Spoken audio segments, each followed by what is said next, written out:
Have you ever wondered about the significance of the red cow, or al-Baqarah al-Hamra, as it's known in Arabic and Islam? This intriguing element emerges from a story nestled within the Quran, specifically in Surah al-Baqarah, verses 67 to 71. This tale recounts an incident with the Israelites under the guidance of Moses. He instructed them to slaughter a red cow, a seemingly simple command, but it served as a means of atonement for a murder that had occurred among them. Yet the Israelites didn't instantly obey. Instead, they questioned Moses about the specific characteristics of the cow, seeking more information before carrying out the command. This story, while seemingly straightforward, carries a profound lesson about obedience to divine commandments. It demonstrates the importance of fulfilling these commandments without unnecessary questioning, a lesson that resonates with the Islamic ethos of submission to God's will. Now, it's important to understand that while the red cow is a part of this Quranic narrative, it doesn't hold a central position in Islamic rituals or beliefs. In fact, the red cow serves more as a symbol, a narrative device to impart a lesson, rather than an object of ritualistic significance.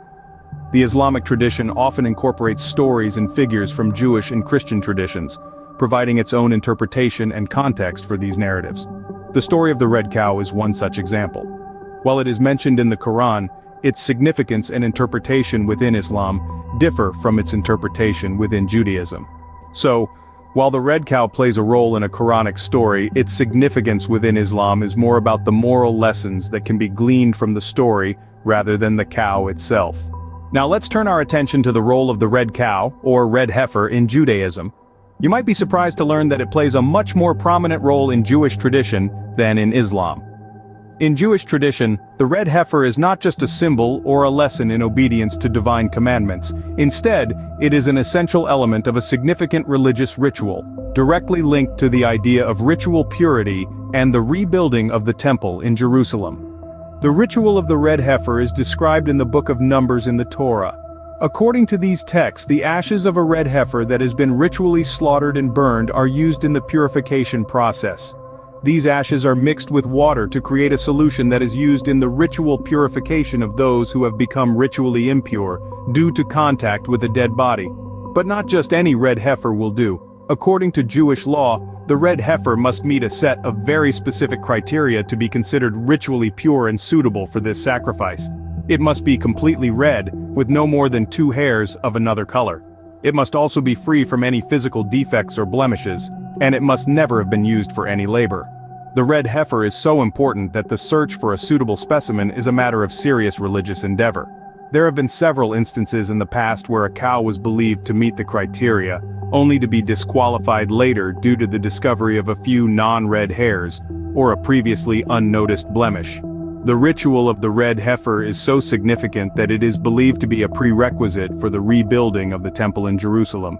According to Jewish tradition, the third temple cannot be built until a ritually pure red heifer is found and its ashes used in the purification process.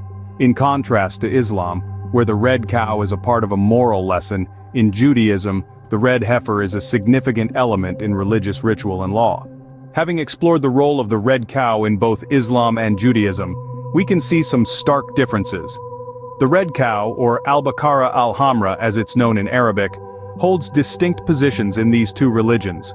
While they both recognize the tale, the interpretations and implications vary quite significantly.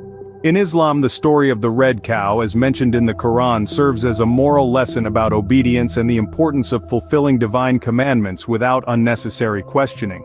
It's not about the cow itself, nor does it play a central role in Islamic rituals or beliefs. Instead, the focus is placed on the interactions between Moses and the Israelites, painting a vivid picture of the importance of unquestioning obedience to divine instructions. On the other hand, in Judaism, the red heifer is seen through a different lens. It's not just a story, but a significant part of religious purification rituals. According to Jewish law, a red heifer that meets specific criteria is considered ritually pure and suitable for sacrifice. This ritual is believed to be a prerequisite for the purification process necessary for the rebuilding of the temple in Jerusalem. In Judaism, the red heifer holds a tangible, ritualistic significance. It's not merely a symbol or a lesson, but a concrete element deeply intertwined with their purification practices. In contrast, In Islam, the red cow is a symbolic representation of a broader narrative that emphasizes moral and religious obedience. This comparison highlights how the same story can be interpreted and utilized in different ways, depending on cultural, religious, and historical contexts. It's a testament to the rich diversity of human understanding and the multifaceted nature of religious texts. So there you have it, the red cow, a symbol of obedience and questioning in Islam, and a ritualistic element in Judaism. Both interpretations, while different, provide insight into the unique perspectives these religions bring to shared narratives. Let's revisit what we've learned today.